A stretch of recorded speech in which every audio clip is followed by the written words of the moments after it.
welcome to my channel. My name is Pamela.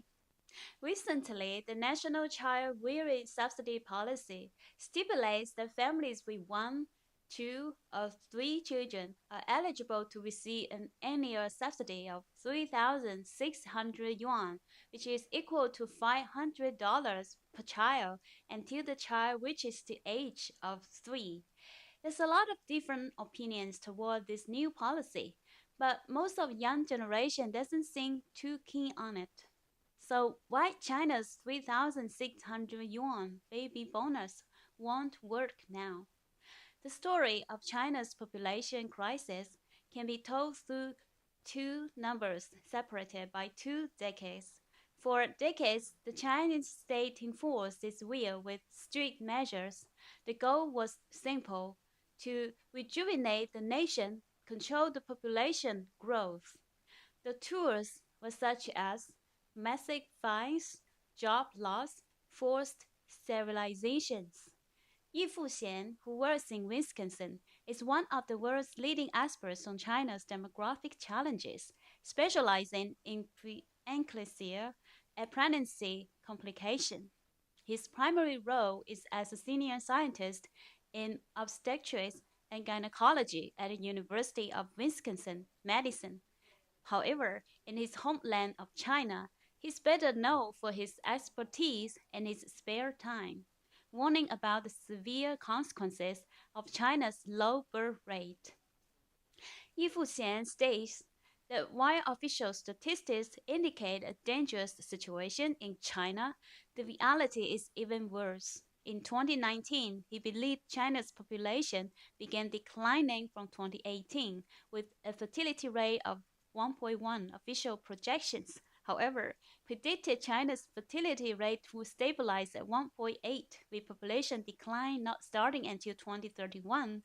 The People's Daily, the official newspaper of China, listed Yi Fuxian's conclusion as the third-ranked top 10 rumors of 2019. This year, authorities acknowledged China's population has indeed begun declining, though they claim 2022 marks the first year of decline. They also confirmed the fertility rate has fallen to 1.0, far below the replacement level of 2.1. Yi Fuxian estimates China's current population stands at 1.28 billion, not a government's state, 1.41 billion. Back in 1990s, in a small eastern Chinese city, Zhang Li was 9 years old when his baby sister arrived. Her birth plunged the family into crippling debt. The fine for having a second child under the rigid one-child policy, 100,000 yuan, nearly 3 times his fish-selling parents' annual income. They were barely able to survive. Another similar story is Fan, who has a dilemma. Not knowing which parents to name was not a unique childhood oddity. It was a common strategy to spare parents from ruinous fines and job losses.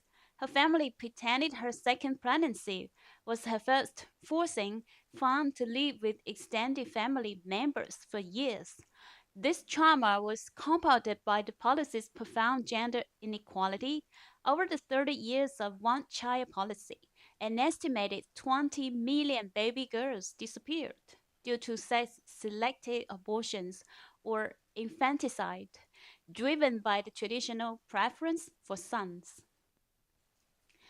Even the regional variations of the policy influenced this bias.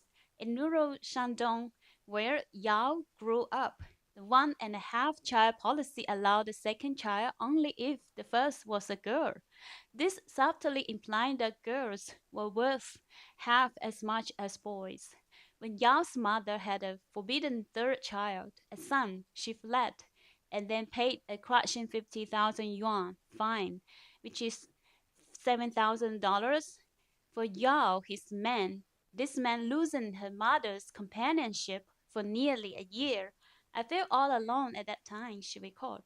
This sense of fear, abandonment, and sacrifice inflicted upon the eldest daughters, the generation Beijing is now begging to reproduce, is the emotional price the state is now paying. Fast forward to today.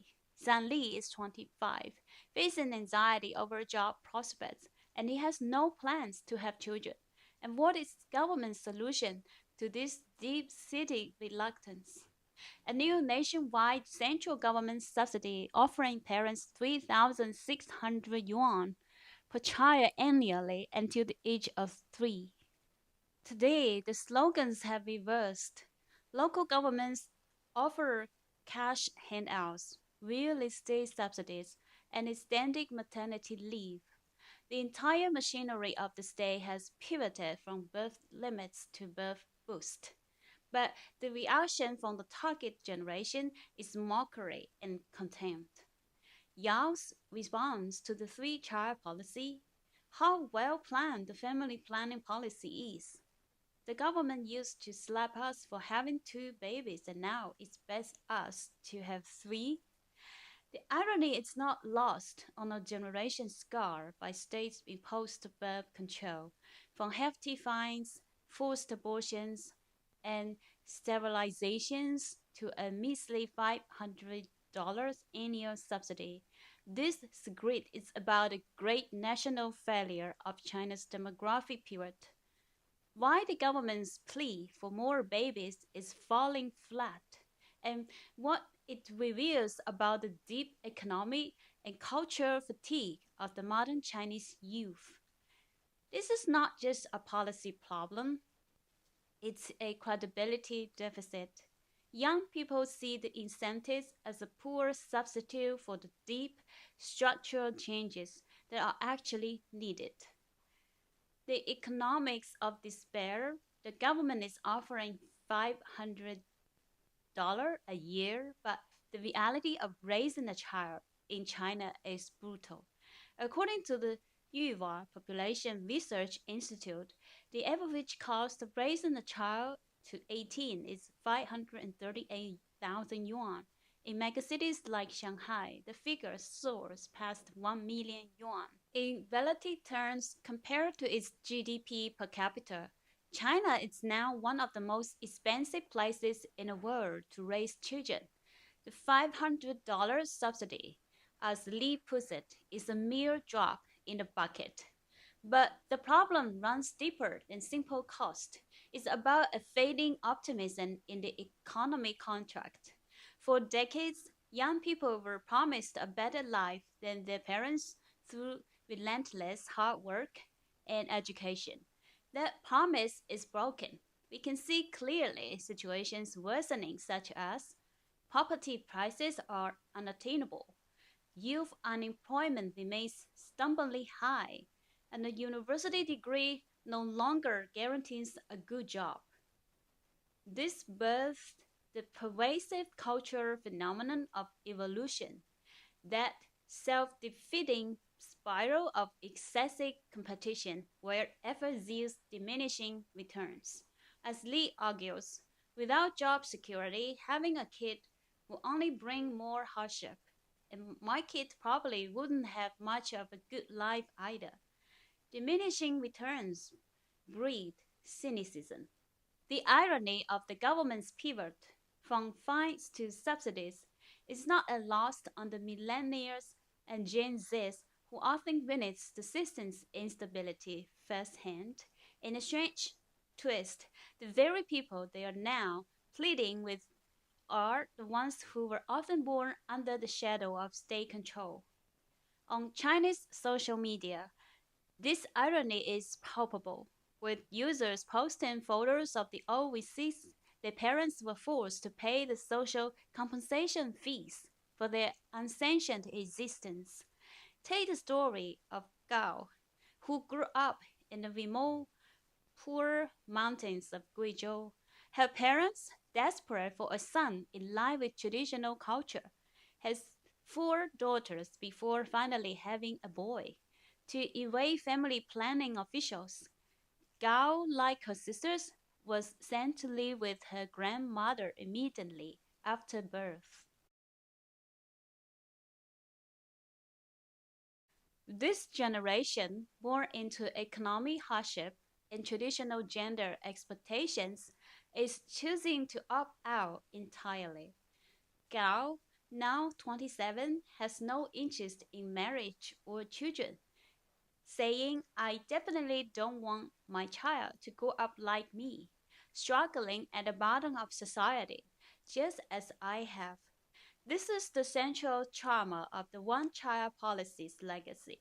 It wasn't just about limiting births, it fostered a sense of state intrusion and demonstrated that the government will prioritize its economic strategy over individual family desires. Now, when the state demands babies, the response is resounding. The female burden and the cultural backlash, even for those who can afford it, the cost is not merely financial, it is paid in time, energy, and gender inequality. This is perhaps the greatest failure of the state's pro birth agenda. The experience of June Zhao, the middle class professional raised in Beijing's hyper competitive Haidian district, perfectly illustrates this burnout. Even after earning overseas degrees and securing a job that rarely demands much overtime, she still only has 2 or 3 hours of free time each day after commuting and dinner. For her friends, stuck in the brutal 996 grind, 9 a.m. to 9 p.m., 6 days a week, raising a child is an impossibility. Crucially, Zhao saw the immense disproportionate burden placed on her own mother, who had to juggle a full-time job with homework and tutoring classes. Zhao realized women bear a much heavier burden and cost than men when it comes to raising a family. As the birth rate slides, the government has doubled down on rhetoric, emphasizing women's domestic role as a virtuous wife and good mother, and exhorting them to adopt a correct outlook on marriage, childbirth, and family.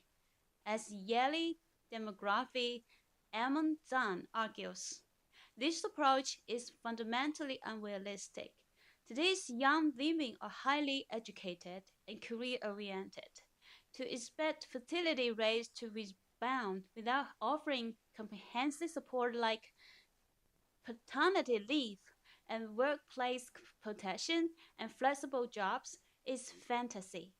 In modern China, parenting looks like a trap, especially for women.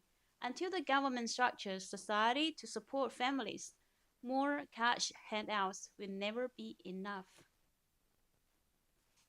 The national subsidy is a clear signal that the central government sees this as an urgent national crisis, allocating 90 billion yuan to the problem this year. But this crisis is not one of the insufficient funds. It is one of eroding trust and cultural fatigue. The younger generation has watched their parents struggle through a state-controlled demographic experiment. They have faced intense competition, soaring costs, and diminishing professional returns. They are not pessimistic simply because they want to lie flat. They are pessimistic because they have concluded that the days to come will not be good, and they are choosing kindness to their potential future children by choosing not to subject them to the struggle. This is a problem that cannot be fixed by $500 annual payments. It requires deep structural reform to the economy, the work culture, and gender roles. The failure to address these deep-seated anxieties means China's population will continue to shrink, guaranteeing an even sharper economic and social challenge for decades to come. Do you think the government can successfully turn back this tide of pessimism? Or is this demographic crisis a permanent feature of modern China? Let me know your ideas in the comments below. If you like my video, please hit the like button and subscribe my channel. I have motivation to do more this kind of videos to share with you. Thank you for watching. See you in my next video.